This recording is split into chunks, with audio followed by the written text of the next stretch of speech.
നല്ല വറുത്തരച്ച നല്ല തിക്കായിട്ടുള്ള മുട്ടക്കറി നമുക്ക് ഉണ്ടാക്കാം കേട്ടോ. ചപ്പാത്തിക്കൊക്കെ കഴിക്കാൻ വേണ്ടിയിട്ട്. അതിന് വേണ്ടത് 2 പിടി തേങ്ങ, 2 സബോള, 1 സ്പൂണ് പെരിഞ്ചീരകം, 1 സ്പൂണ് കുരുമുളക്, 1 സ്പൂണ് മല്ലി, ഇത് പിന്നെ ഒരു ബേ ലീഫിൻ്റെ കഷ്ണം, 2 പച്ചമുളക്, വേപ്പില, ഇതിട്ടിട്ട് നന്നായിട്ട് വറക്കുക. ഞാനിപ്പോൾ എണ്ണയില്ലാതെ അടപ്പത്ത് വെച്ചിട്ട് നമ്മളിത് ഇതൊന്ന് വറക്കുക കേട്ടോ. ഞാനെപ്പോഴും അധികം വെളിച്ചെണ്ണ ഒഴിച്ചിട്ട് വറക്കാറില്ല. തേങ്ങ ഇടുമ്പോൾ തേങ്ങ ഒന്ന് വലിഞ്ഞതിന് ശേഷം മാത്രമാണ് ഇത്തിരി വെളിച്ചെണ്ണ ഒഴിക്കാറ് കേട്ടോ. തേങ്ങ ഇടുമ്പോൾ ഞാൻ വെളിച്ചെണ്ണ ഒഴിക്കാറില്ല. നോൺ സ്റ്റിക്ക് ആണെങ്കിൽ അധികം വെളിച്ചെണ്ണയുടെ ഒന്നും ആവശ്യമില്ല. കുറച്ച് കഴിയുമ്പോൾ മാത്രം നമുക്ക് വെളിച്ചെണ്ണ ഒഴിക്കാം കേട്ടോ. അതാണ് അതൊരു ഹെൽത്തി ആയിട്ടുള്ള മുട്ടക്കറിയാണ്. കണ്ടോ. പിന്നെ ഞാൻ പിന്നെ ഒരു ചെറിയ കറുവപ്പട്ടി ഇട്ടത് കാണിക്കാൻ മറന്നു കേട്ടോ. ചെറിയൊരു കറുവപ്പട്ടി ഇട്ടിട്ടുണ്ട്. പിന്നെ ഒരൊറ്റൊരു കരയാമ്പൂ ഇട്ടിട്ടുണ്ട്. അത് പറയാൻ മറന്നുപോയതാ കേട്ടോ. അത്രയേ ഉള്ളൂ. പിന്നെ ഇതേപോലെ നമ്മൾ വറുത്തെടുക്കുക. പോലെ കുറച്ച് ഉപ്പിടാം കേട്ടോ. ഇനി വാടാൻ വേണ്ടിയിട്ട്, ഉള്ളി വാടാൻ വേണ്ടിയിട്ട് കുറച്ച് ഉപ്പിടാം.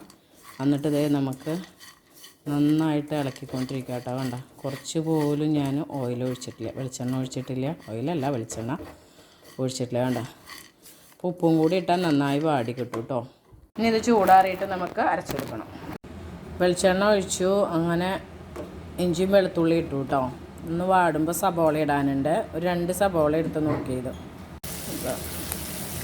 ഇഞ്ചിയും വെളുത്തുള്ളിയും കൂടിയിട്ട് ഈ പരുവാകുമ്പോൾ നമുക്കിതാ സബോള വാരിയിടാട്ടോ. ഒരു 2 സബോളയാണ് ഇട്ടിരിക്കുന്നത്. ഇതൊന്ന് നന്നായിട്ട് വാട്ടാട്ടോ. നന്നായിട്ടൊന്ന്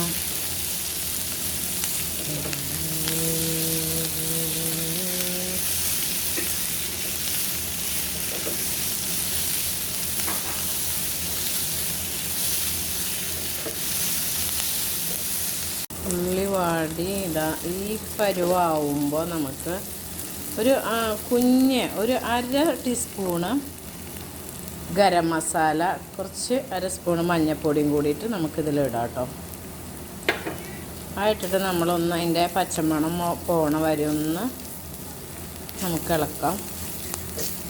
നല്ല കുറുക്കിയ മുട്ടക്കറിക്ക് വേണ്ടിയിട്ടാണ് കേട്ടോ ഇങ്ങനെ ചെയ്യേണ്ടത്.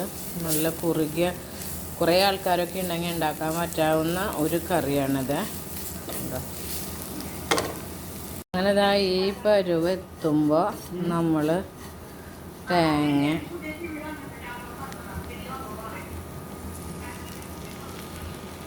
തേങ്ങ അരച്ചത് മസാലക്കൂട്ട് നമ്മളിതിൽ ചേർക്കുക കേട്ടോ.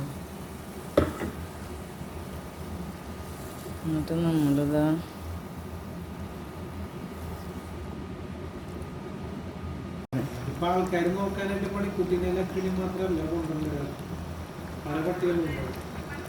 ഈ പരുവായിട്ട കറി.